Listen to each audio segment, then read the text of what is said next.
You know what? You know how I feel like? You know how you have those narrators in every TV show, and they're like this omniscient god watching over all the characters and just narrating? Because I can't have my camera on today, unfortunately, for the viewers due to technical difficulties. Today, I am your omniscient god. Please worship me. Welcome back to the podcast. Should we do like, do you remember the All Hail Ben It's the Duckett? first time a podcast has started without Udit speaking a word. It's like the first time. Let's keep it that way, no? Due for an upgrade anytime soon. Whenever I think of like when you said worship the omniscient God, I just remembered Udit's morning prayer for Ben Duckett that we had when we Oh yeah. was it The- the we just- what match were we It talking? better go around. It better go around schools around the world, especially Indian ones, Assembly, morning assembly. especially the reverse sweep part. Oh my God. Udit That, said a joke, guys. These are his first words spoken. but segue, very, very, very subtle segue into what Ben Duckett did to I wouldn't say thrash. It's not really a thrashing. It was just a decisive victory against India. A good test match, great moments, but there were definitely so many um, just glaring flaws in this Gill era team, and that's Mhm. okay. It's his first match. It's new beginnings. It's lack of veteran, you know, presence in that dressing room. So that's going to change some things. There's going to be a little bit of frictional period. Um, I guess it's good in the long term. I guess that they now know exactly what they want to work on and what they should work on.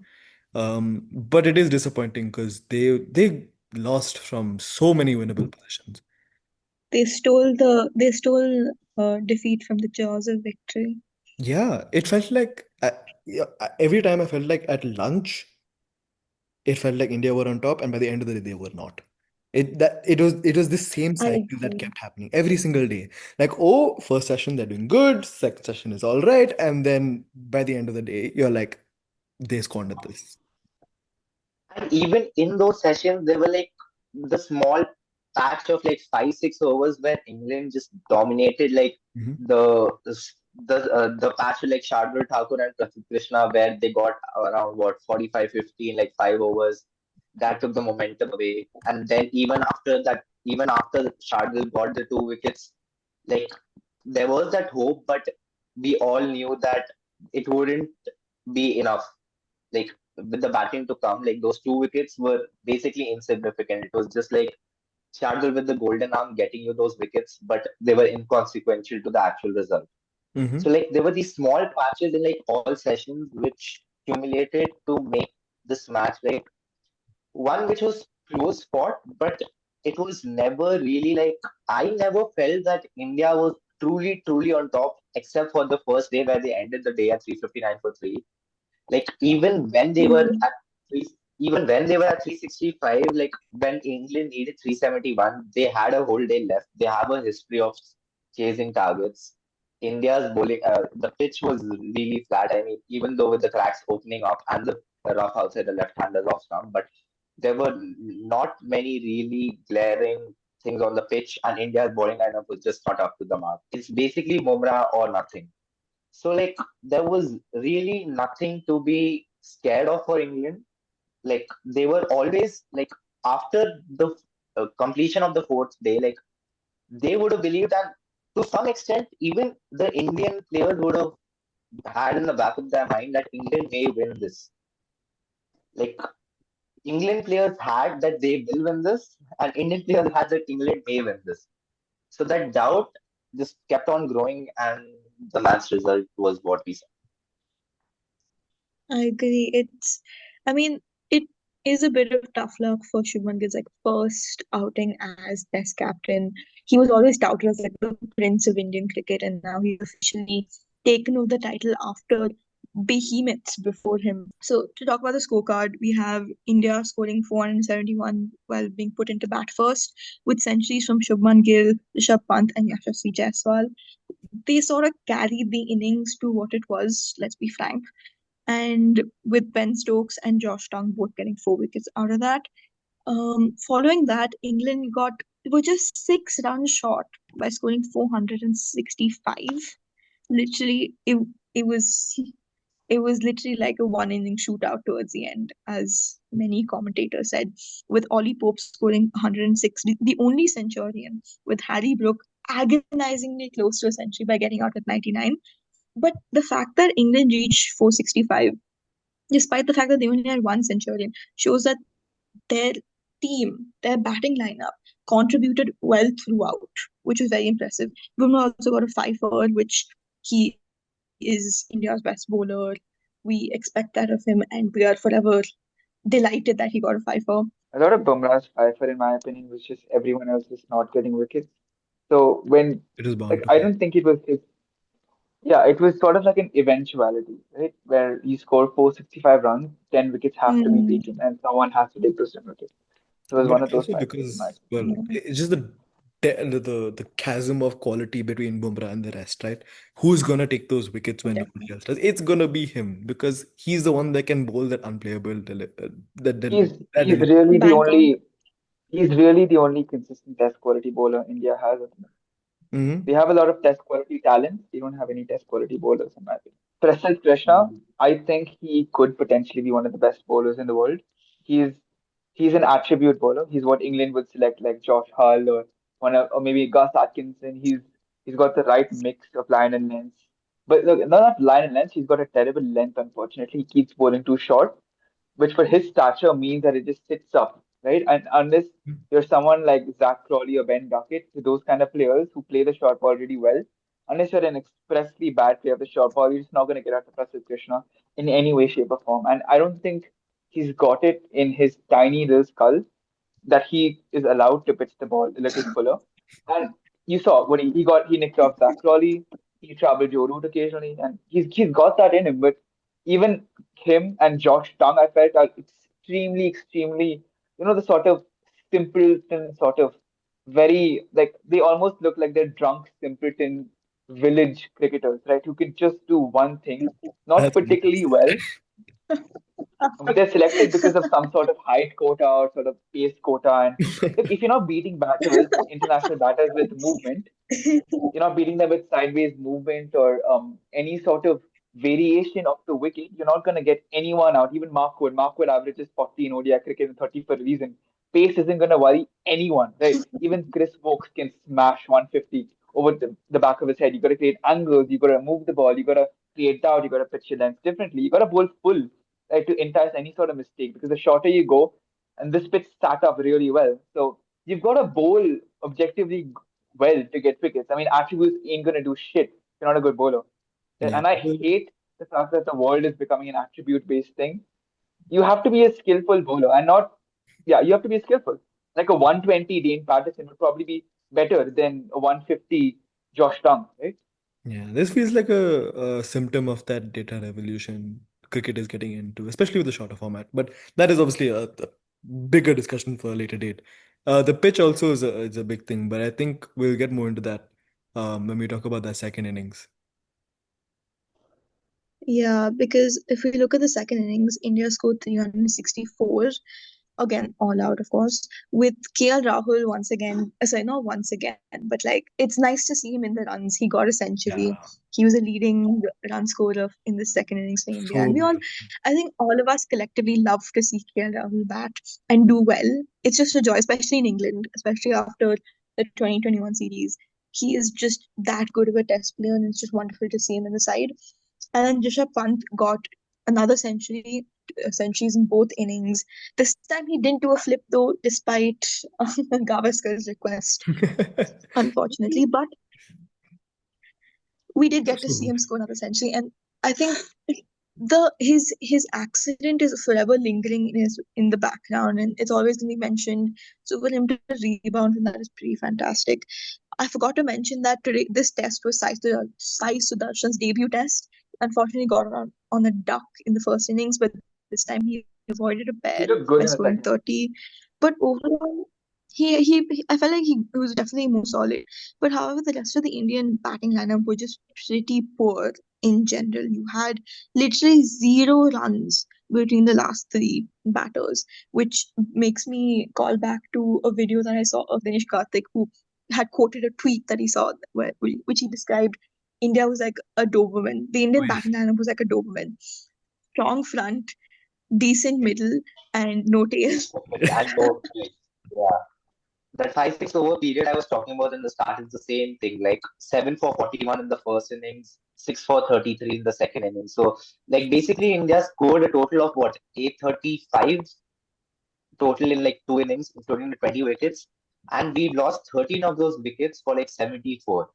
The counter argument I would make for like India's lack of tail is talking about guys that average 9, 10, 4, 5 with the bat, and most of those runs come from being not out. Right? I mean, what do you want? You would rather Siraj practices bowling at this point in his batting, right? Because he doesn't do either.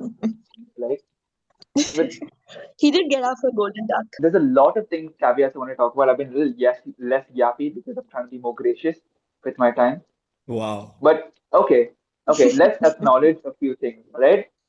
You're playing a country that plays in its own country a lot. It's an experienced, settled England lineup with probably, as Arham described it very accurately, the best batting lineup in the world. I'll confidently say that now that I've watched Australia do a pile of like literally shit in the West Indies. Like they have no We'll toilet get to in that. their yeah, we'll get there. Shit gets wickets and literally shitting on their own wickets. Whatever.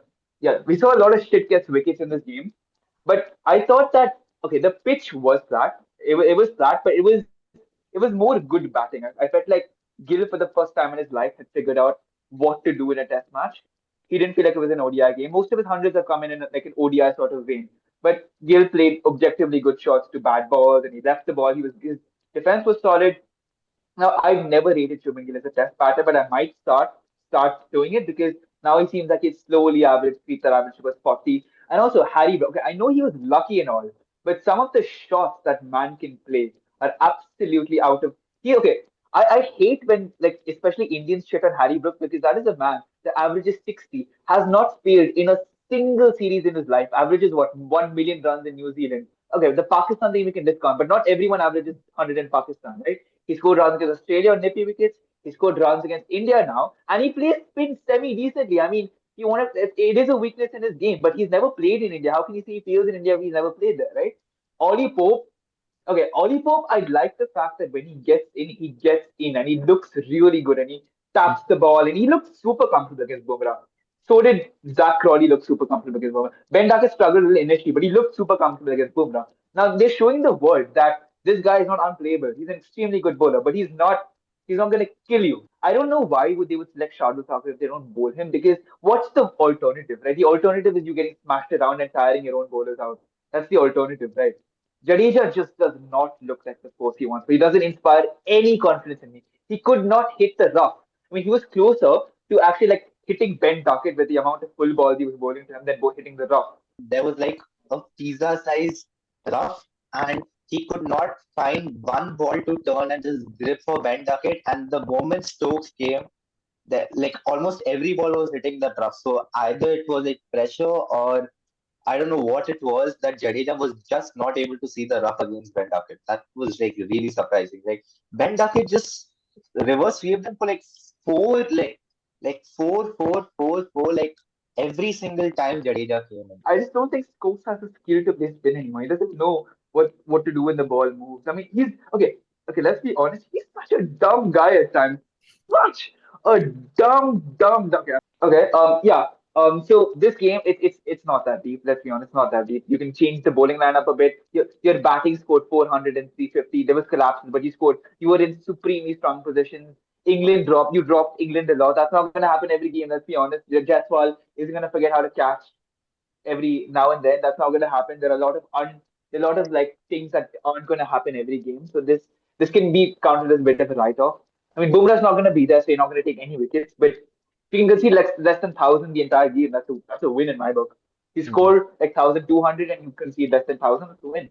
Because England doesn't inspire fear in battles anymore. Like playing in England is like it's so easy. Genuinely, it's so easy. Udit, Udit, Udit.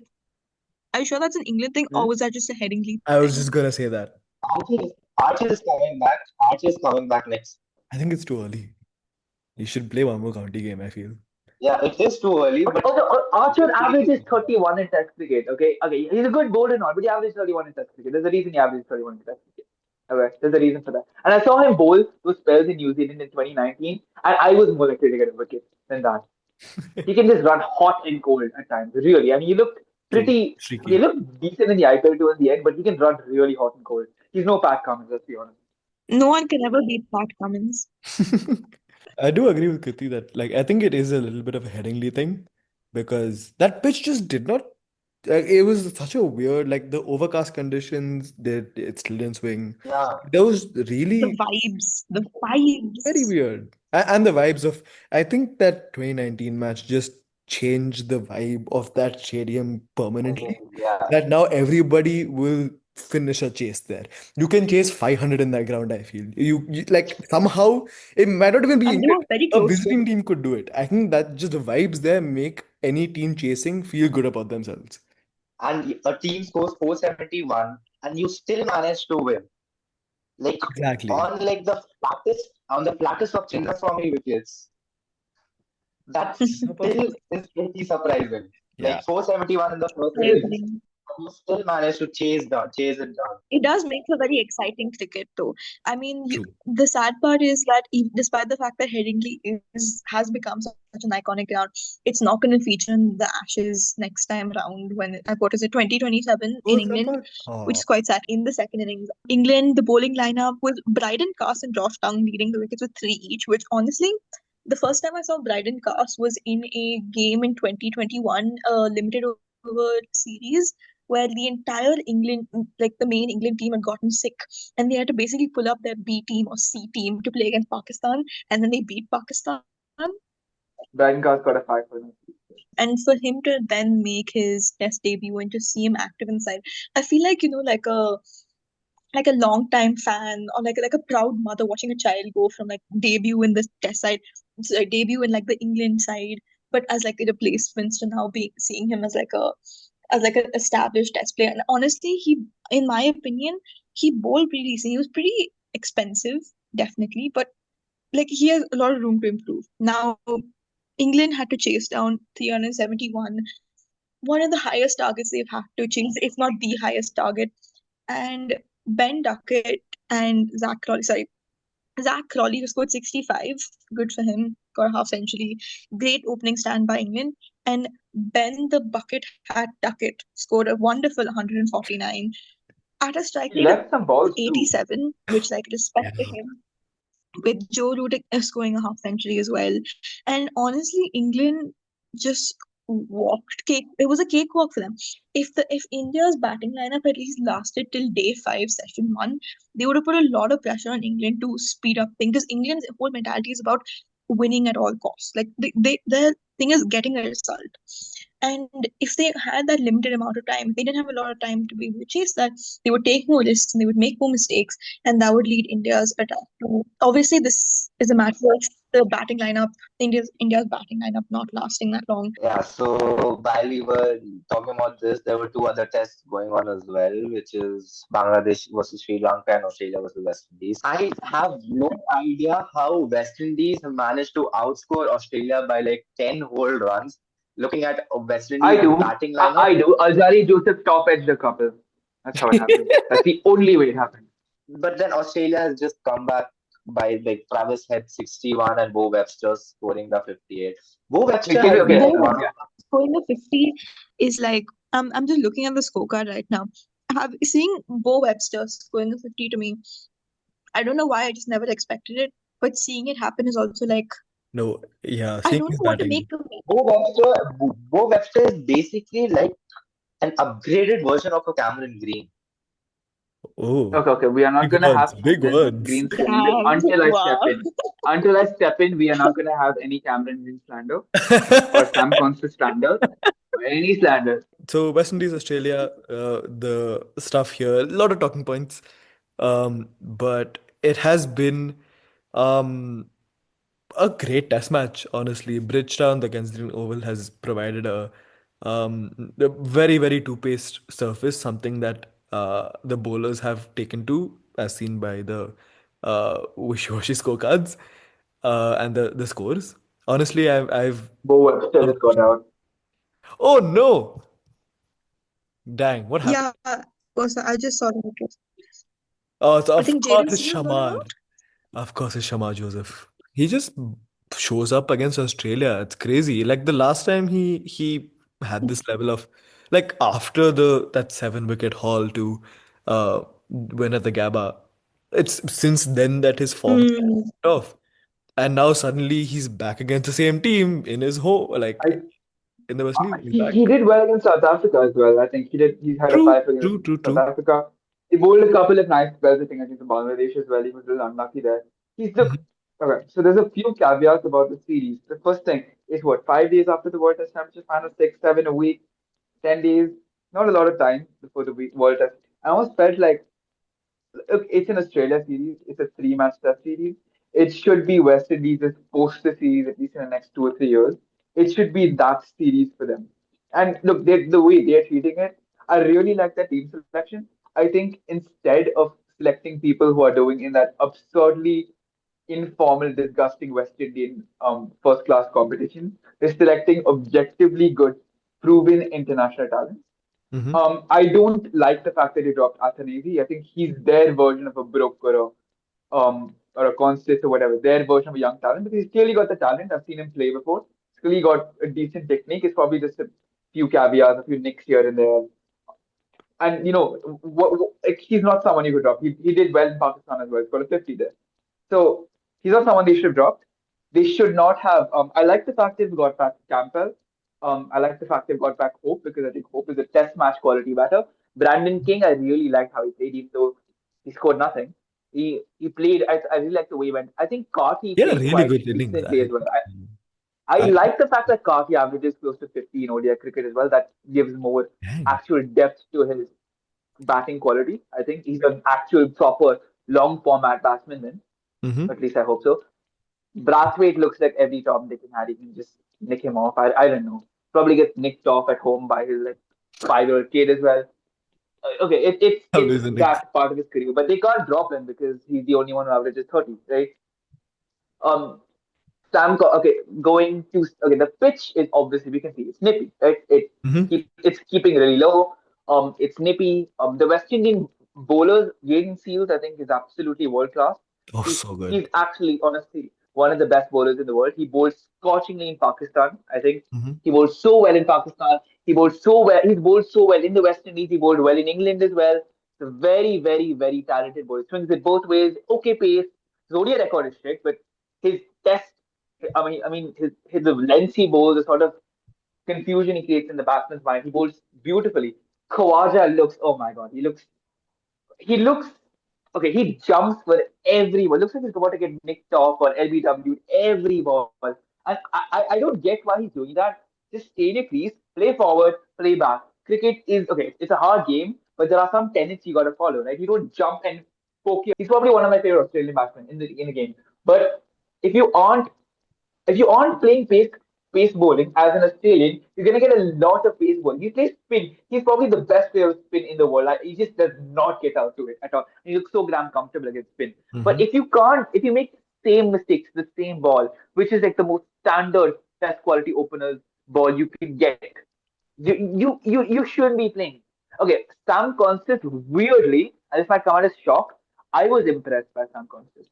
I know he scored 5 or 0, whatever he scored. He scored no runs, but he nicked off a couple of times. He looked Same, very same. shaky. But I tell you, when he defended the ball, he defended it straight, blocked, middle of the bat. Okay, he's 19 years old. He's a project player, obviously, but there are a lot of he leaves the ball very well. He has a good leaving technique. Mm-hmm. He's very stable on the crease. He moves forward, moves back. If you could sort of understand that he's allowed to score runs and rotate the strike a little bit, he looked good off his hip. But then he nicked off. He pushed a little bit. I think he was a little confused as to what he was supposed to do because he didn't think he could survive out there. But if he trusted his defense, which is pretty good by the way, he can leave and just block and then you're going to get the scoring opportunity. Shamar Joseph just looked like he just ran in fast. You could just tell. and he was gonna get wickets. Like he ran in quick. There's a sort Tremendously. of like Mitchell Stark does it really well. Like when he runs in fast, you just know he's about to swing in and hit the Yeah. stump. Right? Yeah. Mitchell Stark was a shit by the way. He looked so ineffective. And at times he was getting belted by every would like he looked good towards at the tail, but he just looked really bad at times. He just went with Mhm. bad economy. Pat Cummins looked decent. Hazelwood looked like he got a bit of bounce, a little bit spongy bounce.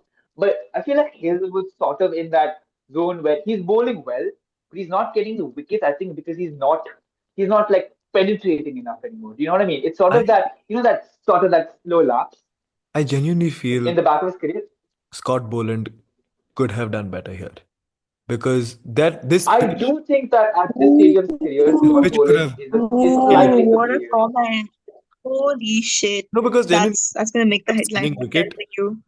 It's no, but like I'm like okay. First of all, Boland is not a reserve player in any sense. He is good enough to be a consistent test match player. It's just that these three are We're being good. really nitpicky here. Yeah, I definitely think it's marginal between Hazelwood and Boland, but Look, I he's genuinely top five think in the world. He's a top five bowler in the world. Bumrah, true. Rabada, Cummins, Matt Henry, it's Scott Boland. I mean, who's better? Did you just Re- That Realistically, is next who's better? level. If hold I on, know the hold on. headlines, Udit's on the Let front the page. Like, omniscient God have a word. Let the omniscient God say for peace for a moment. Did you just rank Rabada over Pat Cummins, oh the no! I did. Australian Oh fan? I no! did. Jimmy That's Look, the Anderson. okay, okay, first okay, thing okay, okay. I There are a noticed. few reasons why I My did that. There are a God. few reasons why I did that. Hear me out. Okay, okay, okay, okay. Hear me out. Okay. First up, there are a few reasons why I said Rabada is ranked higher. I didn't say he's a better, but he's ranked higher. First things first. All right. Pat Cummins shares the crease with Lyon, Hazelwood, Stark, and now Bo Webster. Strangely enough, what the hell is that? Yeah. So whenever he bowls well, he gets a We all limited think amount it's of crazy, time and a trust me. limited amount of no, here we are. He has a limited amount of overs to actually penetrate and make an impact, right? And even if he bowls well, test bowlers can bowl well without wickets. He bowled superbly yesterday against the West Indies, I thought. He bowled a beautiful spell to Shea Hope. But then he didn't get that wicket. And then Stark came and cleaned the tail. Hazelwood took a wicket. Bo Webster, why did you give Bo Webster your wicket? But he took wickets apparently.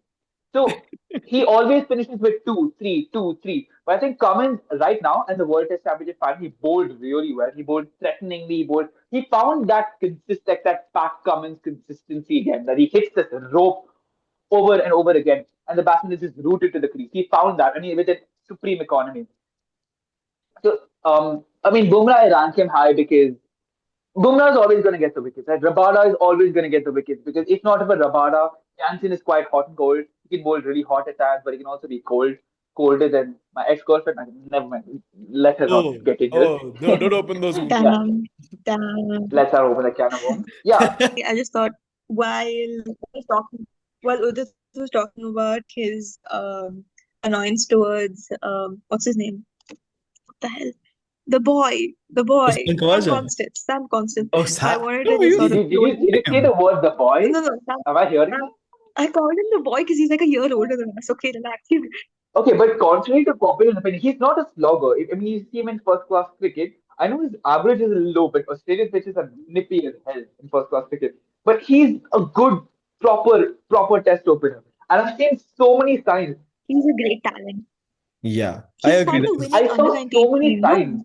He was playing like Raj Limbani and everything in the 2024 under 19 World Cup. He was just, and now he's playing Shamar Joseph and Justin Bumrah on nippy wickets. It's his third game. He's got 6 innings.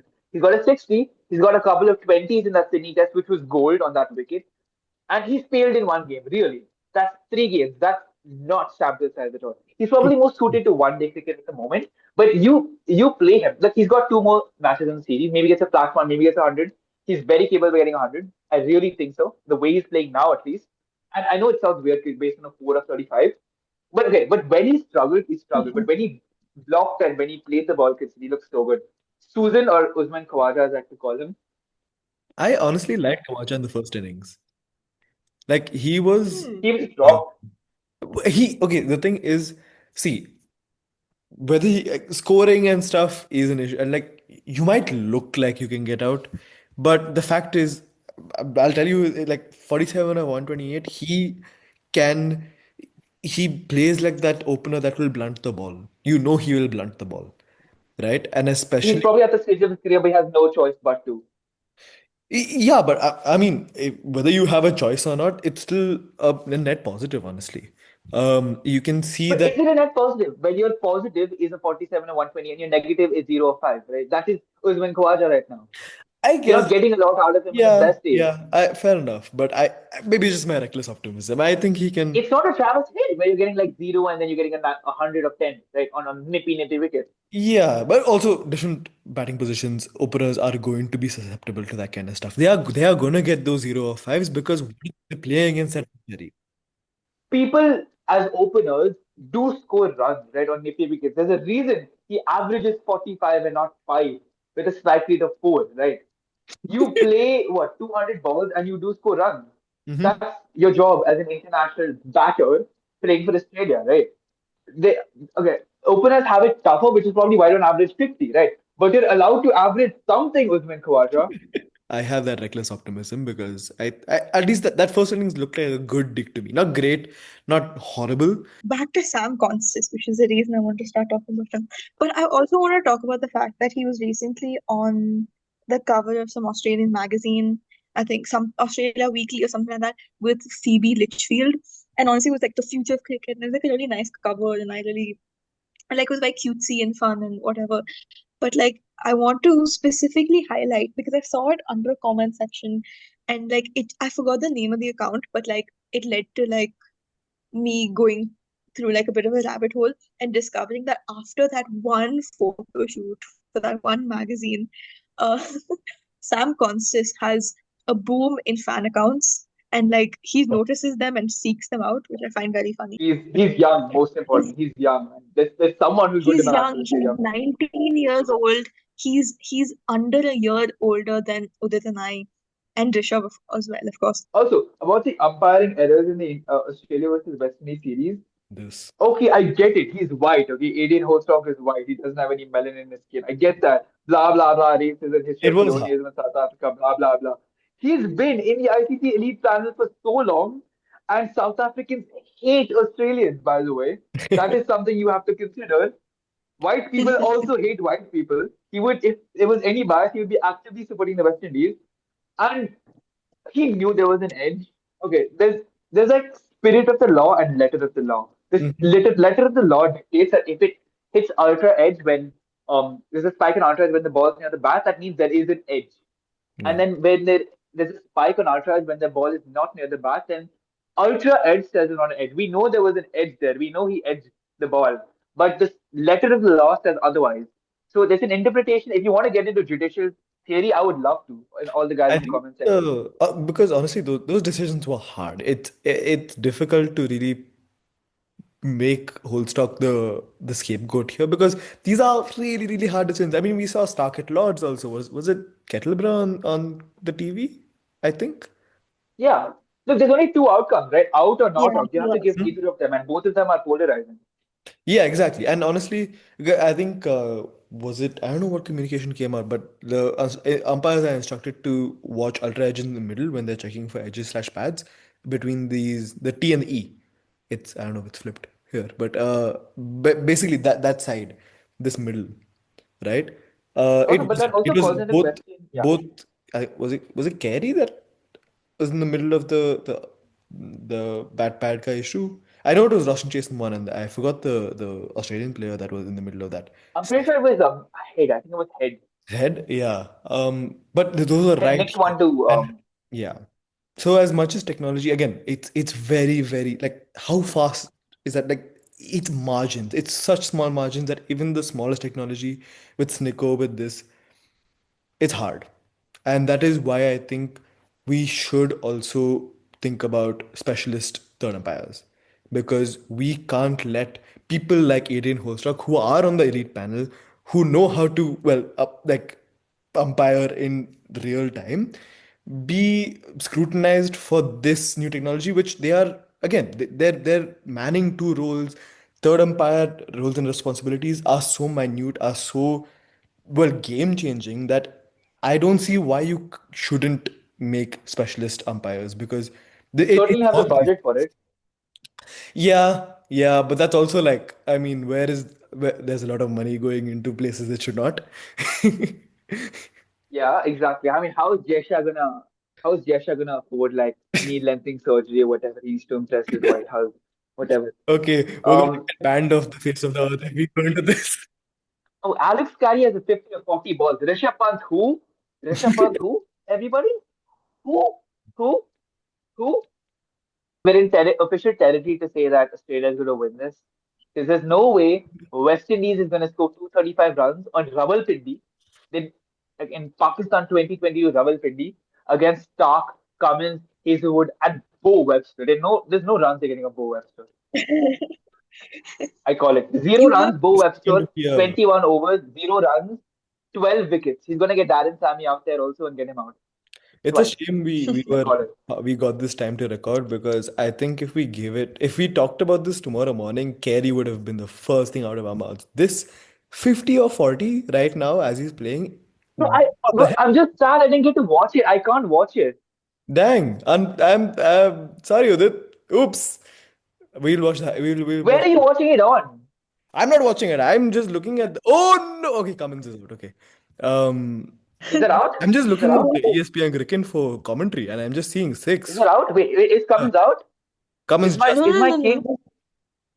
There's no wicket so far, at least not on Google, like the it'll active come. Cummins tracker is I'm out. thing. on cricket for He so just he just logged one straight in the air. yeah, It's yeah. okay, my king. It's okay.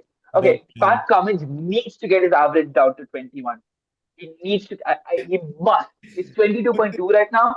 Every wicket he takes, it keeps going down and down and down, but he always gives away that extra run. So it's not at 21.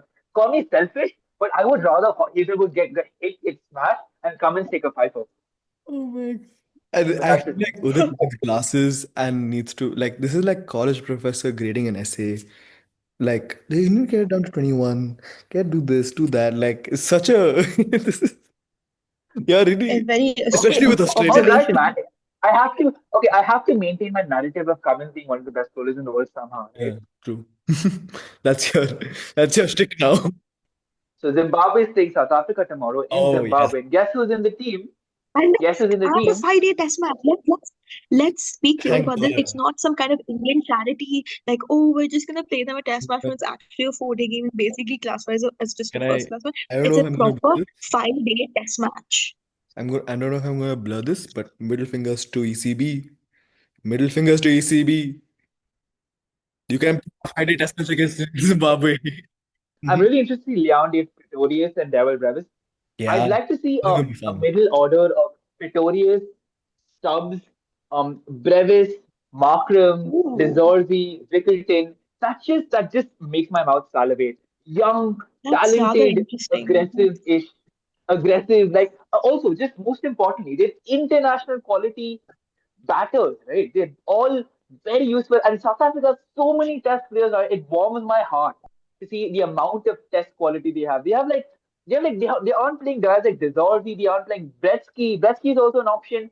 So I just hope Temba Bavuma retires as much as possible. He's finished his narrative now. No one hates him anymore. Finally, just get lost now, man. So I'm sad. sorry, Temba. Okay, he's 34. He's boring. I want to see new talent. Blah blah. Call me a fascist or whatever. But I I I like honestly Markram. rate Zimbabwe as a batter. I think I England really do. I needed one more. really like this audience. Something I really like about him. The Bangladesh Sri Lanka Test series was more of like one thing for like Angelo Mathews, like it was his last thing, and Angelo Mathews has been like the figure of Sri Lankan cricket for like more than a decade. Like I I remember like the only new name in Sri Lankan cricket I knew was Angelo Mathews until like 2015, 2016 when I got to know about Malinga and all. But it was only like Matthews.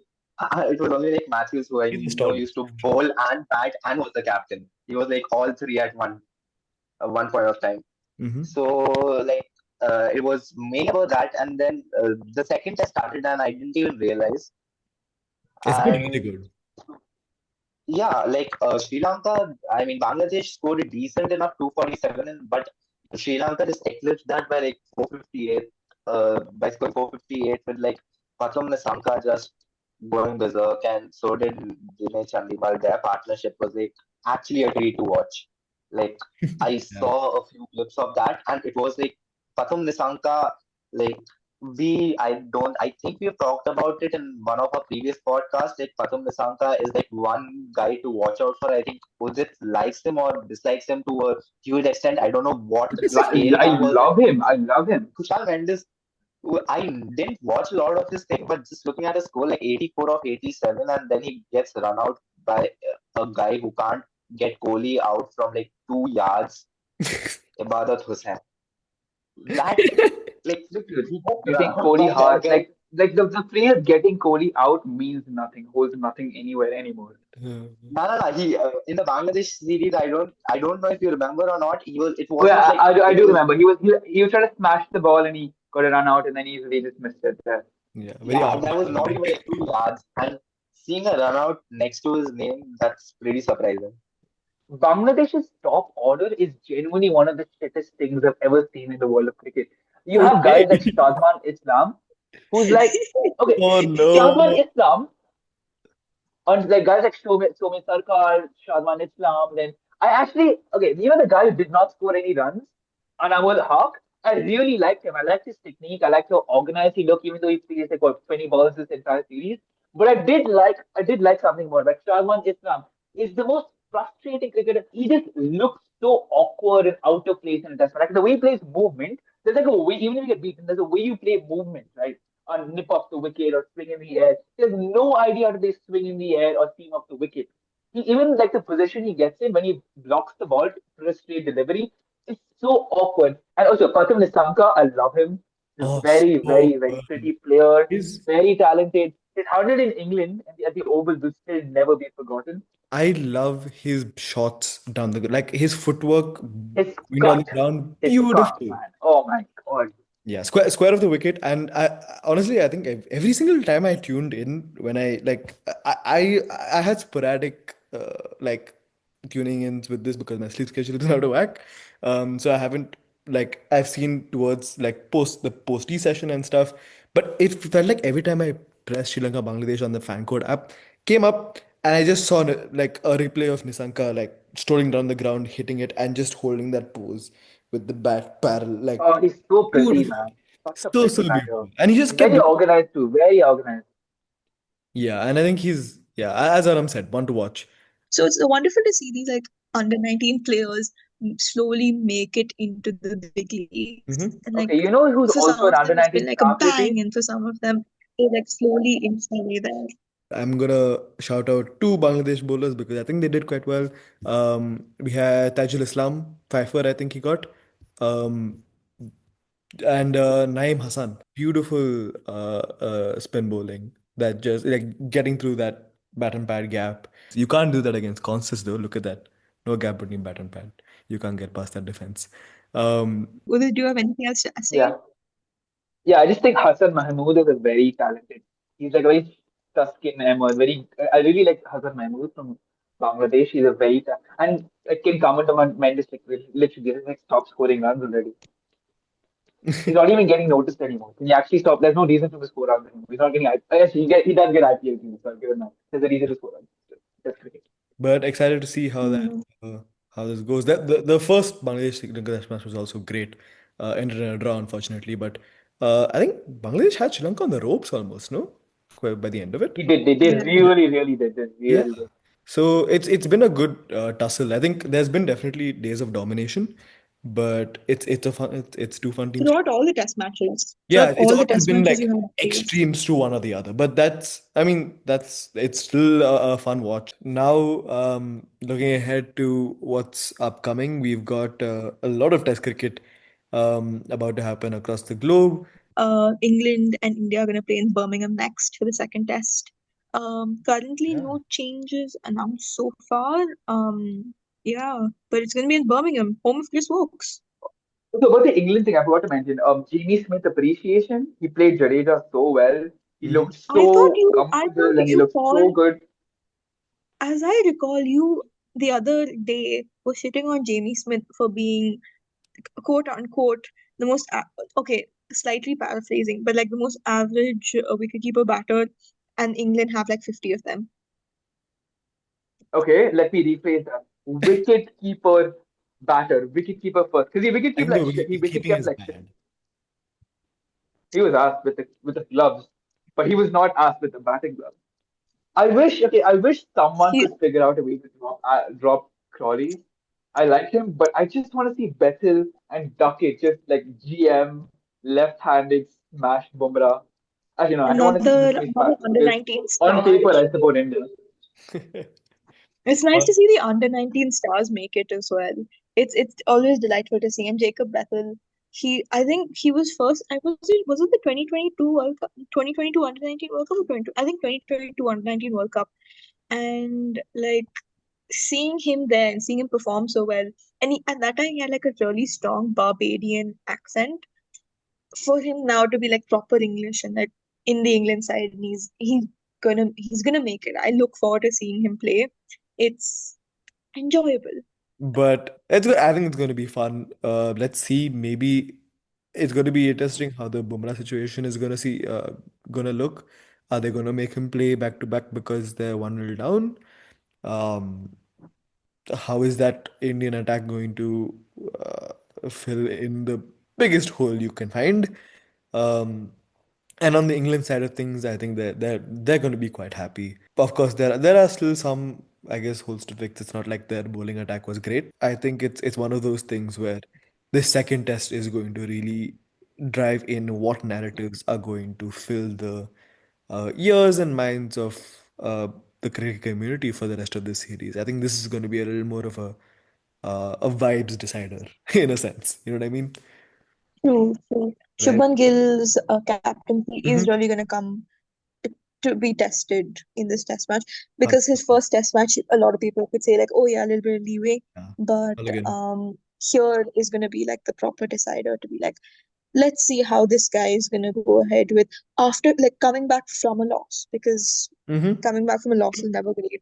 He's been in sides where he's had to come back from a loss and he's done well and he's not done well and he's done everything in between. So Yeah. that's interesting to see again for a young new captain.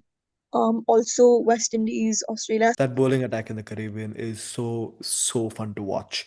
Such defined bowling action, Agreed. such like it is box office cricket, honestly. I love watching Shama Joseph. He just keeps bowling good stuff. And it just keeps looking good. Hmm. Stuff keeps happening. It's very similar to, I'd say, Rishabh Pant, not in the spectacle, but in the you can't take your eyes off. Um, Agreed, yeah. in that kind of vibe, I get with Shama Joseph on the bowling end as I do with Pant on the batting end. And it's great that we have both of these players to watch at the exact same time. Not at the exact same, well, time zones, but on the exact same dates. So you just have, I mean, anybody who Back to has back. work, exams, anything important right now, I'm sorry because you're probably going to fail and get fired or fail your exams because you have all this beautiful test cricket to watch. You have so many nations playing Test cricket, which is so Hmm. wonderful to see. And we had a conversation in a previous podcast about how Test cricket is going to manage. And right now, I think we're all really happy to see that it's Yeah. still happening, and we have 8 countries playing Test cricket, and it's such a joy. Oh, we didn't even mention. Like, I honestly saw a bunch of these clips online. And personally, I haven't been watching that much cricket as much as I'd like to. But the MLC is going on. Major League Yeah. Cricket. No. Oh, business time. No comments. No No comment. further comments beyond Andre that. Russell needs to go to catching practice. No, that was a hard catch. But crazy stuff is happening there. Glenn Maxwell is apparently good now. The end. But yeah, I Crazy stuff think in we sport. can wrap up right now. This has been quite a long episode. Just up all the best in editing. This Thank is your omniscient God signing out. you. I bid you all farewell. Thank you so much for watching and getting Bye. to this. We'll see you soon. Like, share, subscribe. We haven't said that in a very long time. Like, share, and subscribe. We'll see you soon. Au revoir. Au revoir.